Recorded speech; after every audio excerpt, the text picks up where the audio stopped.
Assalamualaikum warahmatullahi wabarakatuh.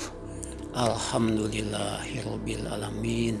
Selamat jumpa kembali dalam pembelajaran instalasi tenaga listrik. Pada kali ini kita mengambil judul pokok bahasan menggambar rangkaian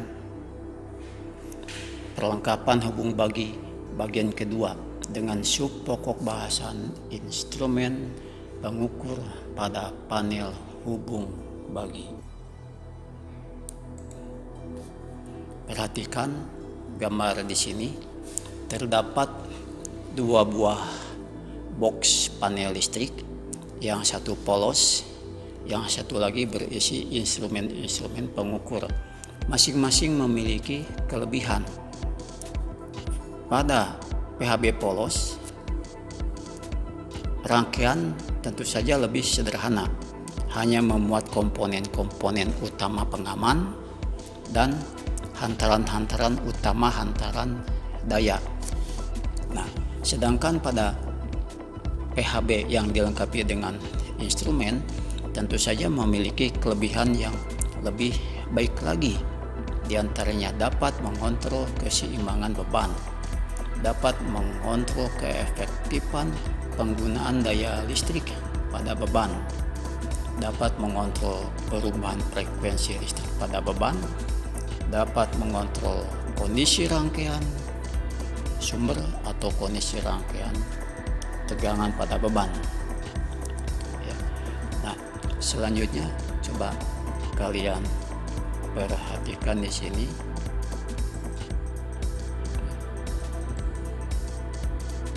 Ya.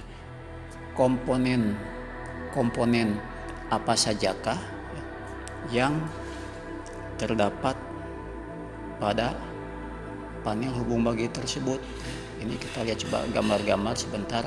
Ini yang akan kita bahas nanti. Cukup banyak beberapa poin-poin beserta penjelasannya di sini. Kita kembali ke atas lagi di sini. Ya. Nah, kita lihat ya, komponen-komponen yang digunakan di sini. Pertama adalah transformator. Dia memiliki fungsi untuk merubah besaran listrik. Apabila transformator tegangan berfungsi untuk merubah tegangan AC dari besar ke kecil atau sebaliknya dari kecil ke besar. Kemudian yang di bawah di sini ada lagi transformator arus. Lihat bentuk simbolnya di sini.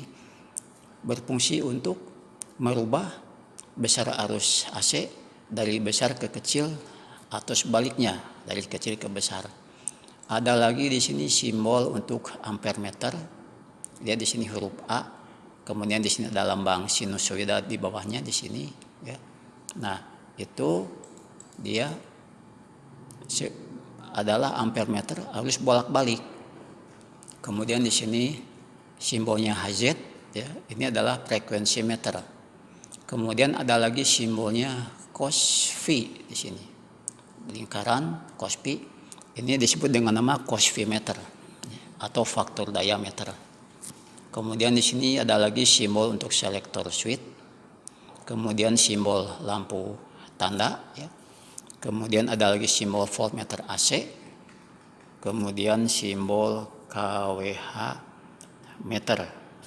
Nah, kita akan membahas lebih dulu kepada trafo arus, ya, karena ini membutuhkan pembahasan tersendiri di sini.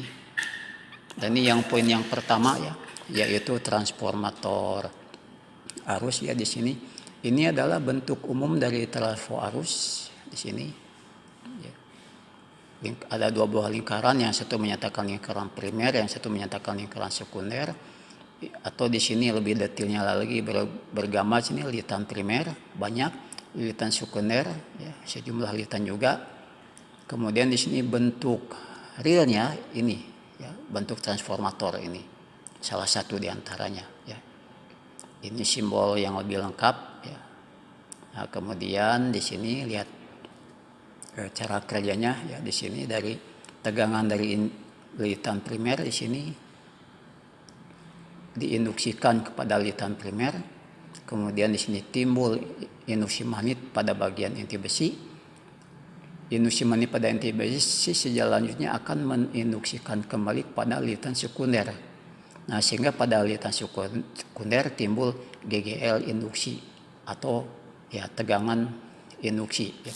Dalam hal ini adalah tegangan sekunder VS. Nah, dia ya akan menghasilkan GGL. Apabila diberi beban lampu, ya lampu akan menyala. Ya, jadi ini prinsip trafo. Nah, begitu juga pada transformator arus. Nah, pada transformator arus di sini mana lilitan primernya? Lilitan primernya ini ya, pada simbol nih satu garis yang di tengah ini sebagai garis primer. Kemudian di sini ada lagi lingkaran bulat di sini ya sebagai bagian sekundernya ya.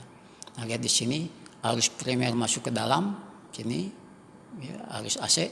Kemudian ini yang tanda panah melingkar ini adalah GGL induksi kemagnetan. Kemudian di sini pada lingkaran biru ini pada aliran sekunder timbul GGL kelistrikan ya yang akan menggerakkan ampermeter. Jadi adanya arus bisa didetek oleh gerakan ampermeter. Itu ya. Nah, ini tujuannya nanti arus yang besar ini akan diperkecil oleh trafo arus menjadi lebih kecil sehingga aman bagi ampermeter ya. Nah, kemudian di sini ada macam-macam bentuk trafo arus di sini ya. Ini yang trafo arus bentuk batangan atau jenis bentuk busbar. Ini adalah trafo arus wound atau gulungan. Kemudian ada lagi trafo arus toroidal ini, toroidal berbentuk lingkaran. Nah, ini juga dianggap toroidal yang atas ini. Nah, terus dalam aplikasinya bagaimana ini ya di sini. Nah, ini ya aplikasinya coba kita lihat. Nah, kita lihat dulu pada ampermeter ya. Ampermeter kita ketahui dia dihubungkan secara seri dengan beban. Jadi arus yang mengalir ke beban bisa terbaca oleh ampermeter. Itu ampermeter memiliki kemampuan batas tertentu. Apabila arus yang mengalir sangat besar karena dia karenakan beban besar, ampermeter tidak akan mampu. Karena tidak akan mampu maka digunakanlah alat bantu ya, yang diberi nama trafo arus ini. Nah, oleh trafo arus, arusnya akan diperkecil pada ampermeter ini sehingga aman. Apakah nilainya akan berubah? Ya tentu saja arus yang masuk ke ampermeter menjadi berubah ya. Tetapi hasil pembacaan sudah dikalibrasi ya, sudah kita hitung ya itu. Nah, kemudian lihat di sini aplikasinya. Nah, di sini coba ini sebuah. Nah, di sini lihat ya.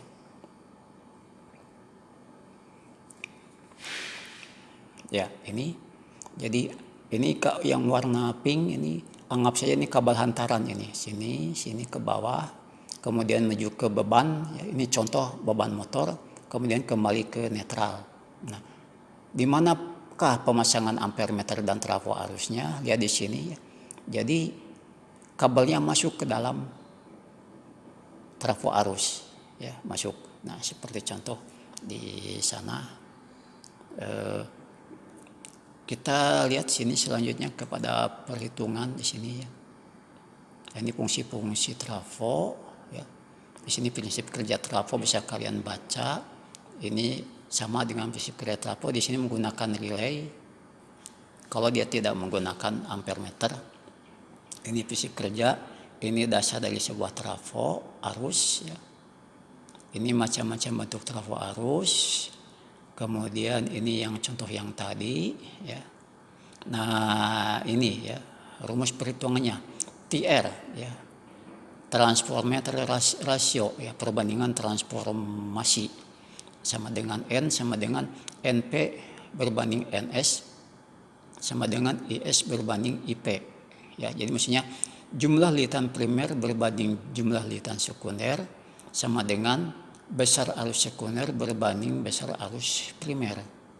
Jadi kalau kita akan menghitung berapa besar arus sekunder ya tinggal dibalikan saja di sini rumusnya, yaitu besarnya arus sekunder ya adalah apa di sini ya, arus primer di sini ya dikali perbandingan antara lilitan primer berbanding lilitan sekunder itu. Nah, pada trafo arus biasanya tertulis perbandingannya menggunakan angka di sini per seratusan ya. Di sini antara 100 ke 5 ampere gitu. Nah, ini contohnya ini 100 banding 5 ya. Atau bisa, tapi di sini tidak sama dengan yang diberi simbol peringkat 20 banding 1. Karena kalau kita lihat di sini 100 banding 5 itu ya secara matematis adalah 20 banding 1. Tetapi di sini secara kelistrikan karena hubungannya dengan jumlah lilitan ya, ini nggak bisa. Jadi kita menggunakan nilai angka 100 berbanding 5. Lihat pada contoh di bawah di sini ya. Nah, pada perbandingannya yang lain misalkan di sini 300 banding 5 ampere. 150 banding 5 ampere atau 100 banding 5 ampere. Nah, di sini ada maksud, lihat di sini ya.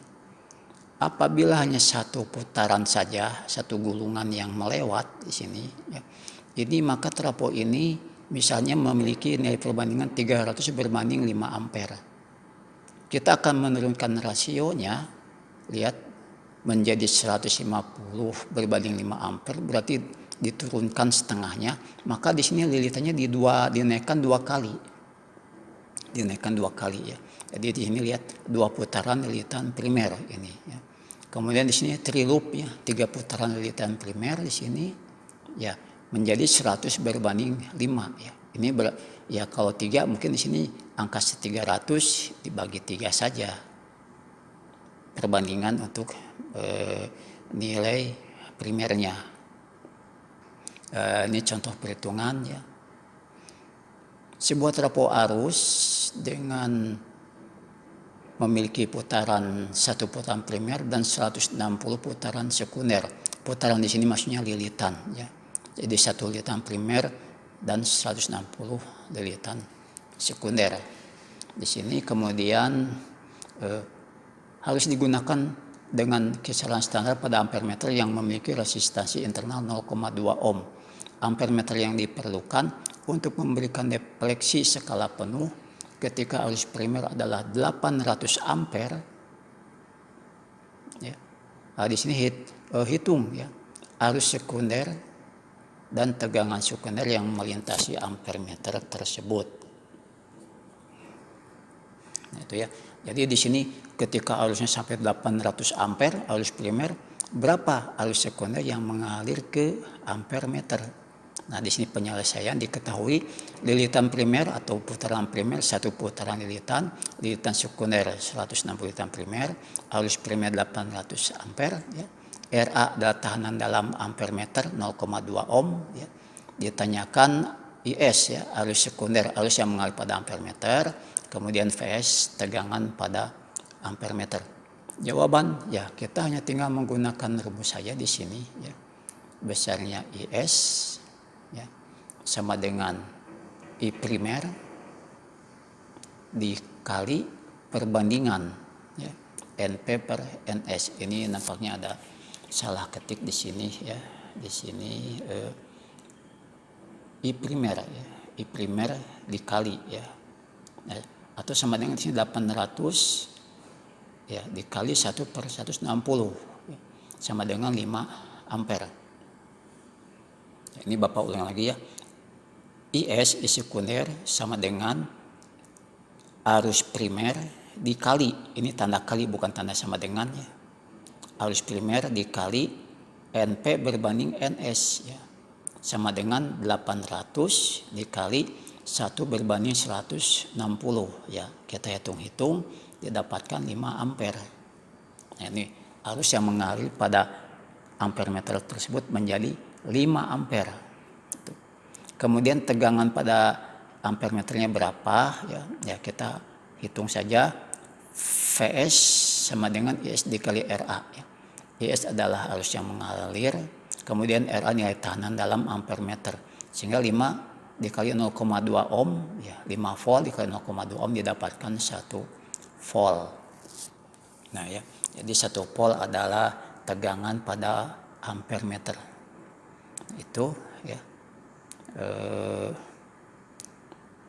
Kemudian di sini apa lagi ya?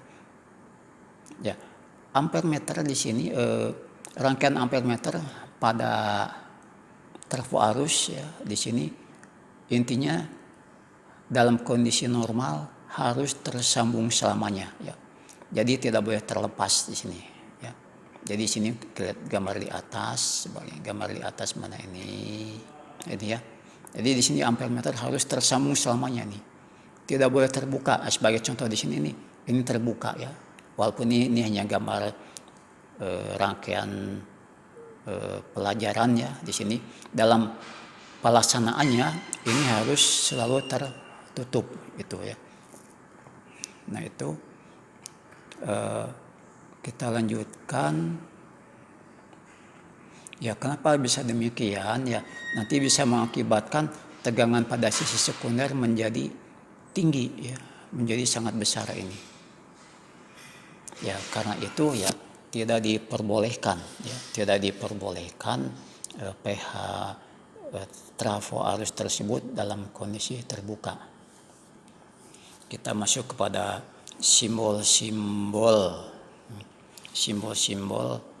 instrumen ukur pada PHB ya. Kita masih melanjutkan ya pada PEC 3 ya di sini ya. Nah ini ya. Ya di sini yang tadi simbol-simbol, kemudian ini ya. Tuh bisa kalian lihat di sini gambar-gambar, bisa kalian lihat selanjutnya tuh ya. Ada coba ya. Nanti kita zoom, kita bahas lebih awal ya. Yang pertama adalah lampu tanda. Nah di sini lampu tanda ya. Di sini ya, ini simbol lampu tanda atau sein lamp atau lampu panel listrik, banyak istilah ya. Ini ya. Yang model lama ini bundar, di dalamnya ada bohlam ya, pakai pijar. Kemudian yang lebih baru lagi, kemudian di sini ada lampu tanda yang menggunakan lampu LED di dalamnya ya. Sekarang semakin modern lagi, ada lampu tanda yang di dalamnya menggunakan LED display segmen elemen ya. Jadi di sini sudah menggunakan rangkaian elektronik ya. Di dalamnya muncul pada saat dibeli sumber, di sini akan muncul berapa volt tegangannya ya. Ini lebih praktis lagi di sini ya. Dia sebagai lampu tanda dan juga sebagai voltmeter ini. Nah ini lihat di sini. Nah rangkaiannya bagaimana pada PHB 3 fasa ya. Biasanya tentu saja terdapat 3 buah lampu panel sini. Lampu panel, nah rangkaiannya kita lihat di sini. Nah ini ya. R, ST netral ya, fasa R, fasa S, fasa T, kemudian antara netral. Ya masing-masing fasa dihubungkan ke lampu ya. Kemudian ujung-ujung lampu tanda dijadikan satu menuju ke netral ya. Itu yang kemudian yang kedua, ini ampere meter. Ampere meter panel bentuknya ini simbol. Ini bentuknya gini, ada yang ya dari 0 sampai 500 ampere batasnya ini. Apa? Mungkin lebih ya ini. Coba maaf. Ya. Ada yang sampai 3000 ampere, 4000 ampere. Tapi ingat, ini hanya tulisan angka saja. Jadi arus aslinya sesungguhnya yang mengalir ke ampere meter ini kecil. Kenapa kecil? Karena sudah diturunkan oleh trafo arus. Itu ya. Jadi skala-skala ini ya disesuaikan melihat pada trafo arusnya sekian ribu ampere. Nah kemudian lihat, ini yang model baru ada lagi ampere meter digital sini ya. Hanya menggunakan elemen-elemen, ini lebih mudah, angka yang muncul ya langsung kita baca saja di sini. Ini secara seri ya. Kemudian ya ini kemudian rangkaiannya di sini ya. Ini contoh beban ya. Contoh beban. Ya. Selanjutnya transformator arus sudah kita bahas ini tadi ya. Ini trafo arus sudah kita bahas. Ini ya. Kemudian voltmeter ya. voltmeter juga sama di sini tuh ya. Ada voltmeter analog, ada voltmeter digital. Jadi kita sangat dimanjakan dengan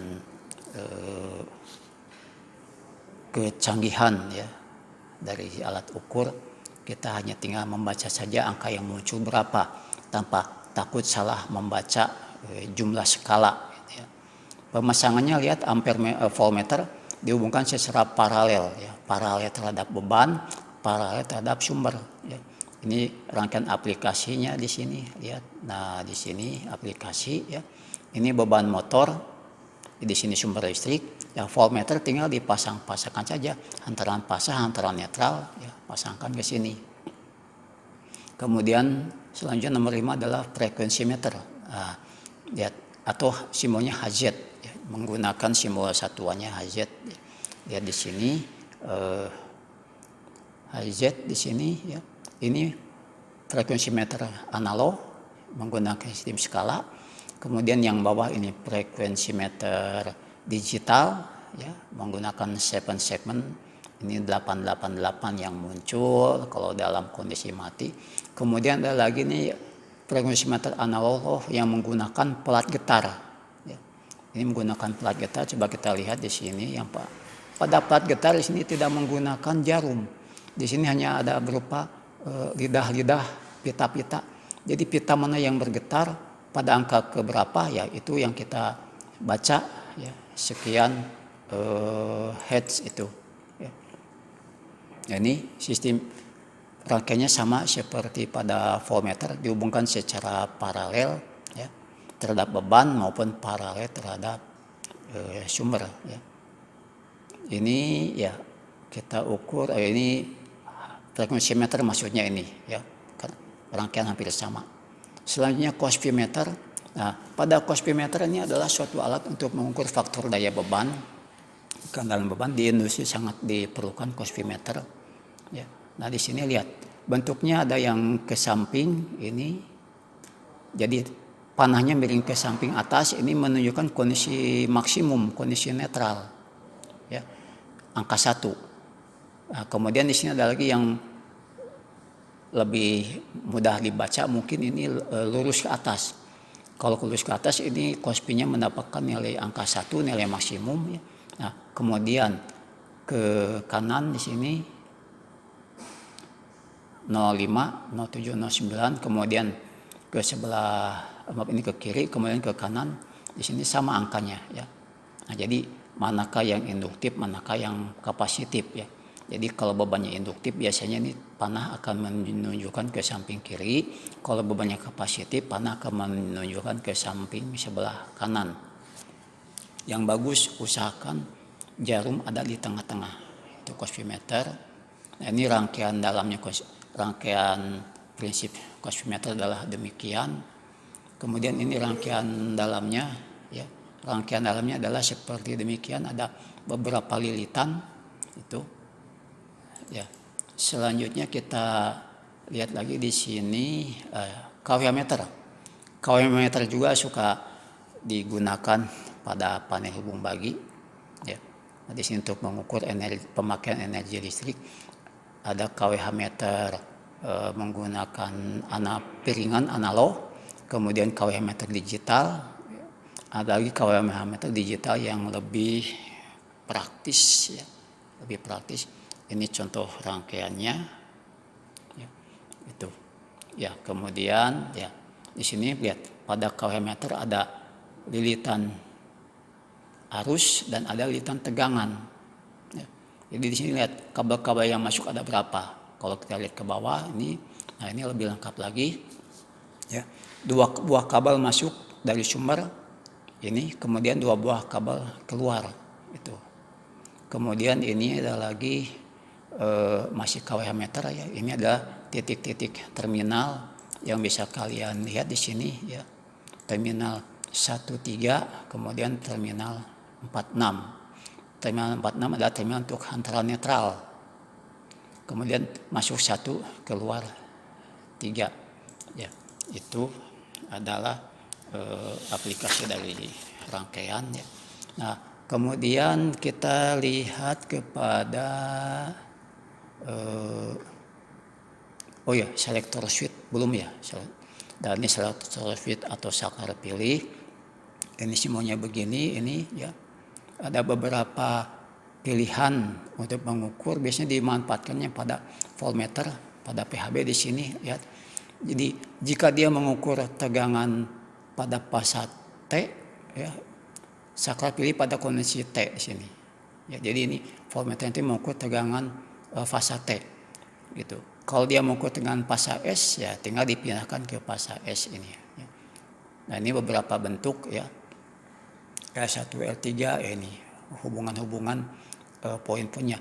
Posisi di tengah adalah posisi off ya. Jadi apabila voltmeter tidak digunakan untuk mengukur tegangan ya sebaiknya di off kan. Itu. Nah, ini contoh rangkaian dalam ya, prinsip rangkaian dalam pada selektor switch 3 fasa ya. Di sini R, S, T netral ini. Ini yang box kuning ini berada di dalam satu ini ya, dalam satu benda ini ya, di dalam box kuning hubungan rangkaian seperti demikian. Ada 2 buah posisi saklar ya. Ya, masing-masing 2 buah posisi saklar ini tujuannya untuk dihubungkan kepada terminal-terminal voltmeter. Dia membaca VSN ya. VSN di sini lihat yang atas ini pada fasa S ya, pada fasa betul fasa S ya, fasa S yang atas ini ya. Kemudian yang bawah ini untuk hantaran netral, sehingga tegangan yang terbaca pada voltmeter ini adalah tegangan fasa hantaran S dengan hantaran N. Nah, kalau di sini dia di tengah-tengah, di sini tidak ada terminal yang dihubungkan ya. Nah, ini posisi netral. Jadi V-nya 0, tidak ada nilai. Ada lagi di sini VST ya. Mengukur tegangan antara fasa atau tegangan jala-jala. Lihat di sini. Nah, itu. Nah, ini contoh penerapannya ya. Nah, jadi voltmeternya tetap cukup satu saja ya, tidak perlu sebanyak ini. Nah, ini R, S, T netral ya. Nah, kemudian di sini coba contoh penerapan instrumen ukur pada perlengkapan hubung bagi. Contoh 1A. Ini ya. Coba ini kalau diperkecil gambarnya begini ya. Ya, ada ampermeter, ada lampu tanda, ada voltmeter. Kita perbesar sini ya. Ini ya, ampermeter, lampu tanda, voltmeter. Ini adalah diagram garis tunggal PHB 1 fasa 2 kelompok. Nah, kalian wajib di sini merubahnya menjadi diagram garis ganda. Diagram garis ganda. Ya, atau diagram pelaksanaan ini. Contoh 1B-nya adalah diagram garis ganda. Lihat di sini. Nah, diagram pelaksanaan atau diagram garis ganda PHB 1 fasa 2 kelompok. Kalau sudah pada diagram garis ganda di sini jumlah garis arsir tidak perlu kalian gambar ulang. Jadi karena sudah masing-masing garis muncul. Nah, inilah bentuk diagram garis gandanya. Ini. Nah, ini ya, ampermeter, ada trafo arusnya, ada lampu tanda, ada voltmeter. Nah, itu ya. Nah, bisa kalian lihat di sini lebih detail ya, fasa netral, fasanya melalui MCB ya, dihubungkan ini. Lihat lingkaran-lingkaran titik ini, lingkaran kecil ini sebagai titik terminal hubung. Ya, kalian jangan menggambar titik terminal hubung tetapi tidak menggunakan tanda titik ya, ini. Naik ke bawah ya. Kelompok 1 beban 1, kelompok 2 beban 2. Nah, itu. Kemudian lihat contoh yang kedua ya. Ini kita mengambil ilustrasi yaitu untuk PHB 2 fasa 4 kelompok. PHB 2 fasa 4 kelompok. Ada ya, tapi jarang digunakan. Lihat di sini. Pada PHB 2 fasa lihat. Jumlah garis di sini ada 3 garis ya. Yaitu 2 buah garis fasa dan 1 buah garis netral. Kita sementara mengabaikan dulu hantaran groundingnya ya. Nah, ini ya. Nah, di sini ya. Ampermeternya ada 2 buah. Lampu tandanya L ada 2 buah. CT current transformer trafo arus ada 2 buah. Nah, tapi di sini lihat voltmeter. Voltmeternya ada 3 buah. Kenapa? Ya. Di sini 2 fasa Ya, tapi di sini kok voltmeternya ada 3 buah. Nah, nanti kita lihat di sini ya. Ini dibagi menjadi 4 kelompok ya. Kelompok beban 1 sampai dengan kelompok beban 4. Nah, ini 2A adalah contoh untuk diagram garis tunggal PHB 2 fasa 4 kelompok. Sekarang kita lihat contoh pada 2B. Ya, nah ini ya. Contoh 2B. Diagram garis pelaksana PHB 2 fasa 4 kelompok dengan instrumen pengukuran. Nah, di sini lihat. Fasa R, fasa S, kemudian hantaran netral. Nah, ampere meternya ada 2. Ya. Jadi masing-masing fasa kita pasang trafo arus ya.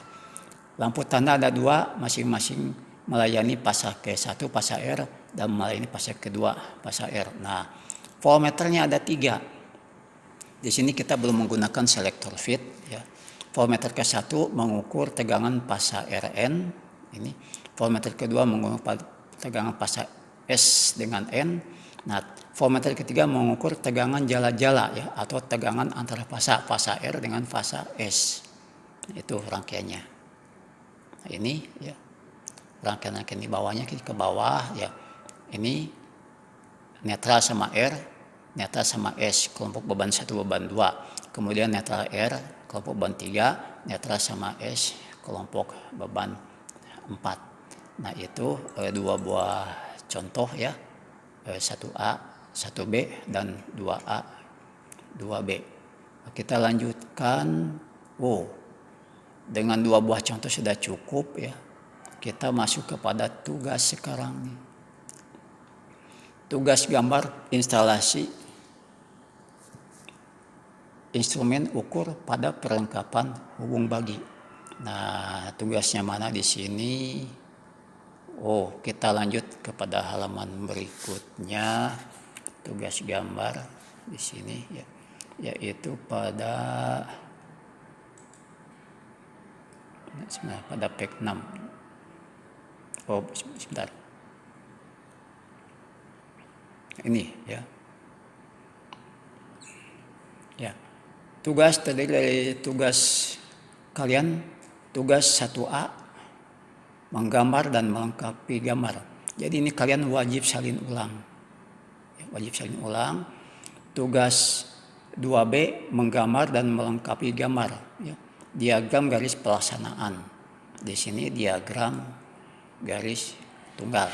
Ya, di sini ya petunjuk dari Bapak di sini ya. Setiap tanda tanya wajib kalian lengkapi. Ini berapa jumlah garisnya ini? Ya. Ini sebagai awal, ini 3 fasa 3 kelompok beban 3 fasa ya. Ini jumlah hantaran garis 3 untuk fasa, garis 0 untuk hantaran 0. Sementara ini garis grounding kita abaikan ya. Ya, di sini ampere meternya ada berapa buah, CT-nya ada berapa buah, lampu tandanya ada berapa buah, dan di sini voltmeternya ada berapa buah di sini. Ya. Kenapa sebanyak ini? Karena kita belum menggunakan selektor switch. Nah, lihat ya. Ini yang 1A ya. Sekarang yang 1B-nya gimana di sini? Nah, ini ya. Tugas 1B di sini menggambar dan melengkapi gambar. Ini wajib kamu gambar ulang lagi semuanya. Diagram garis pelaksanaan PHB 3 fasa 3 kelompok beban 3 fasa dengan instrumen pengukuran. Nah, kita zoom out, lihat di sini gambarnya. Nah, gini. Ya. Ini kamu Bapak ini sudah Bapak kasih umpan ini 1 kelompok untuk beban 3 fasa yang pertama. Nah, kalian sini wajib menggambar kelompok kedua, ini wajib menggambar kelompok ketiga ya pada laporan kalian. Kemudian lihat di sini ada ampere meternya 3 buah. Ya, sudah Bapak gambarkan. Nah, tinggal kalian lanjutkan di sini. Kemudian di sini CT-nya juga ada 3 buah ya. Ini menggunakan tanda tanya, wajib kamu kasih nama. Dikasih nama ini. Lampu tanda 3 buah, kasih nama masing-masing lampu. Kemudian di sini juga voltmeternya ada 6 buah, masing-masing diberi nama. Kemudian ya ke bawah kalian wajib dengan rangkaiannya. Nah, itu ya. Itu yang tugas 1A dan tugas 1B ya. Nah, kita lanjut kepada yang tugas 2A dengan 2B. Nah, ini ya. Nah, tugas 2A dengan 2B. Nah, kalau pada tugas 2A dengan 2B kita menggunakan selektor switch. Nah, karena menggunakan selektor switch di sini voltmeternya tidak perlu sebanyak 6 buah, cukup 1 buah saja. Tetapi ampermeter masih 3 buah, lampu-lampu tanda ini masih 3 buah ya. Ini, nah itu kalian lihat di sini ya. Nah, kemudian di sini juga sama nih, kalian gambar ulang lagi, prosesnya sama ya. Hanya di sini saja ya, karena ada selektor switch ya. Karena kita menggunakan selektor switch di sini tidak perlu 6 buah voltmeter, cukup 1 buah saja. Itu ya. Ya, kita lanjutkan kepada tugas berikutnya. Sebentar ini kita zoom out ya. Nah, jadi di sini ya 2A diagram garis tunggal, 2B diagram pelaksanaan. Nah, kita lanjutkan kepada tugas berikutnya. Nah, ini tugas berikutnya ada nomor-nomor poin ini, nomor-nomor poin. Coba kita zoom out dulu ya, zoom out di sini lihat.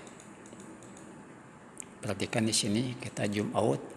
Nah, dalam PHB di sini ya, terdapat 2 buah bagian.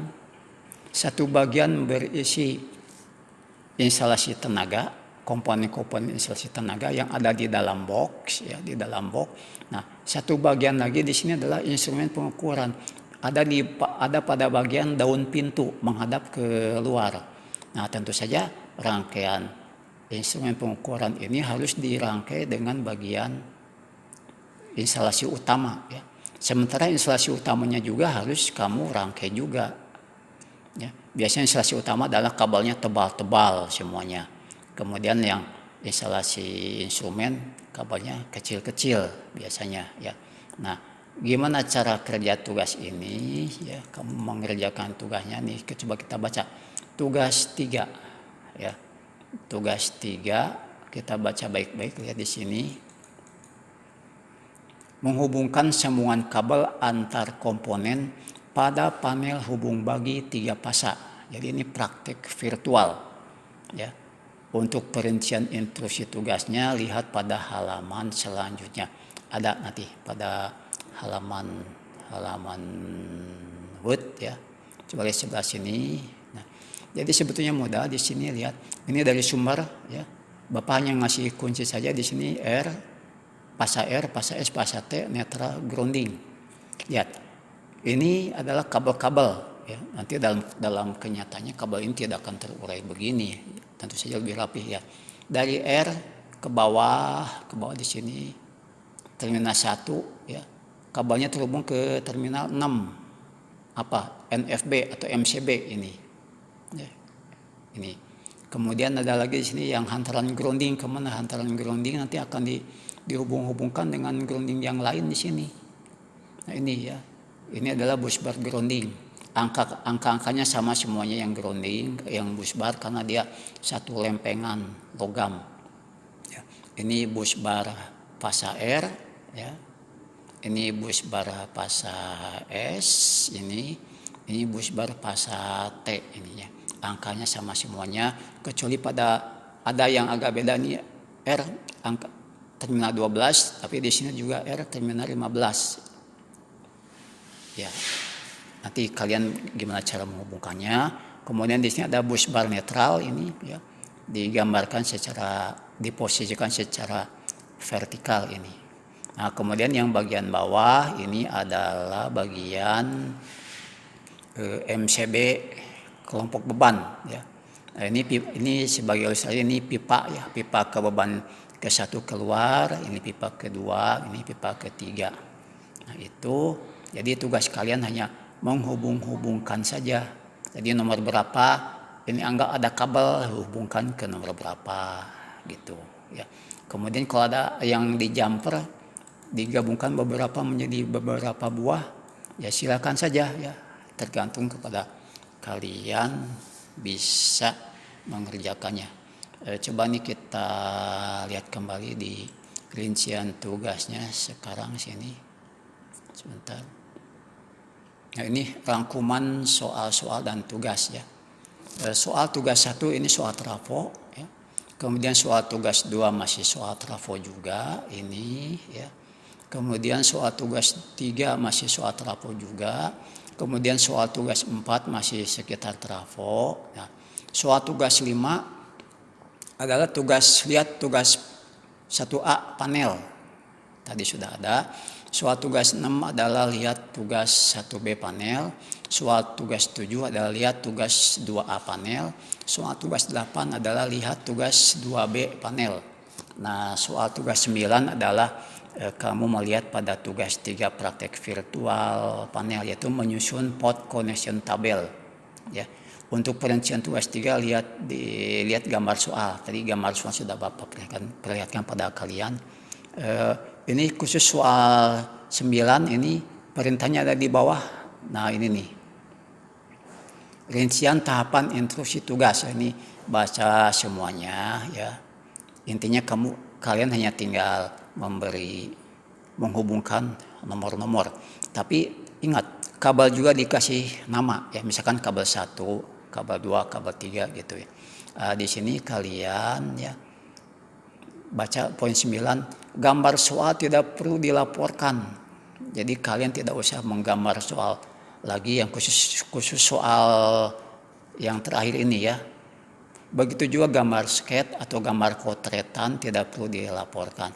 Kalian hanya cukup melaporkan pot connection tabelnya saja.